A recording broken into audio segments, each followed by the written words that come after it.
বাংলাদেশে শিশুদের মধ্যে হামের ভয়াবহতা ব্যাপকভাবে ছড়িয়ে পড়েছে, কিন্তু 3 মাস পেরিয়ে গেলেও পরিস্থিতি নিয়ন্ত্রণে আনতে পারেনি সরকার। সরকারি হিসাব অনুযায়ী ইতোমধ্যে হামে আক্রান্ত ও উপসর্গ সহ রোগীর সংখ্যা 85,000 ছাড়িয়ে গেছে। এর মধ্যে প্রাণ হারিয়েছে অন্তত 652টি নিষ্পাপ শিশু। ঢাকা মেডিকেল শিশু হাসপাতাল ও মুগদা মেডিকেল সহ দেশের প্রায় সব হাসপাতালে হামের ওয়ার্ডগুলো কানায় কানায় পূর্ণ। শ্বাসকষ্ট, তীব্র জ্বর ও নিউমোনিয়ায় আক্রান্ত হয়ে প্রতিদিনই ভর্তি হচ্ছে শত শত শিশু। একটি শিশু হারিয়ে আরেকটি শিশুকে বাঁচানোর লড়াই চলছে পরিবারগুলোর মধ্যে। কেউ সন্তানকে হারিয়েছেন, আবার কেউ আইসিইউতে সন্তানের জীবন মৃত্যুর লড়াই চোখের সামনে দেখে অসহায় হয়ে আছেন।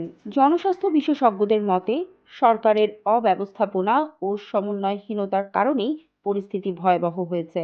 আইইডিসিআর এর সাবেক প্রধান বৈজ্ঞানিক কর্মকর্তা ডক্টর বেনজির আহমেদ বলেন, সরকারের মিসম্যানেজমেন্টের জন্যই এত মৃত্যু হয়েছে। যদি ম্যানেজমেন্টটা ভালো করা যেত তাহলে এত মৃত্যু হতো না। ডাক্তার নার্সদের ট্রেনিং দেওয়া যেত, আইসিইউ ফ্যাসিলিটিসটা বিভিন্ন উপজেলায় জেলায় বাড়ানো যেত বিকল্প দিয়ে, তাহলে এত মৃত্যু হতো। অন্যদিকে স্বাস্থ্য প্রতিমন্ত্রী ডাক্তার এম মুহিত দাবি করেন, সরকার যথাসময়ে ব্যবস্থা নেওয়ার কারণে হামের তুলনামূলক কম শিশু মারা গেছে। এই হাম যদি আমরা 15 দিনের মধ্যে সঠিক ব্যবস্থাগুলো না নিতাম, আজকে ঢাকা শহরে বাংলাদেশে হাজার হাজার শিশুর মৃত্যু হতো।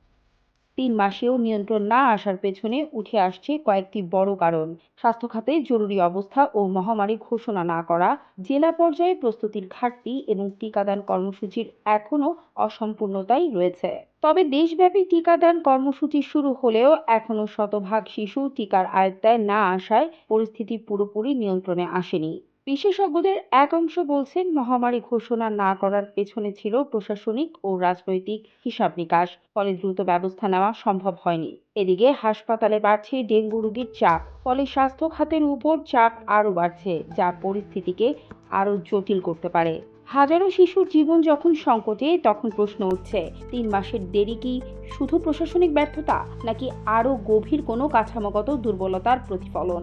উদ্বেগজনকভাবে প্রশ্ন উঠছে, যখন প্রতিদিন শত শত শিশু জীবন মৃত্যুর লড়াই করছে, তখন একটি রাষ্ট্রের সবচেয়ে বড় ব্যর্থতা কি চিকিৎসা সংকট, নাকি সিদ্ধান্ত গ্রহণের অদক্ষতা?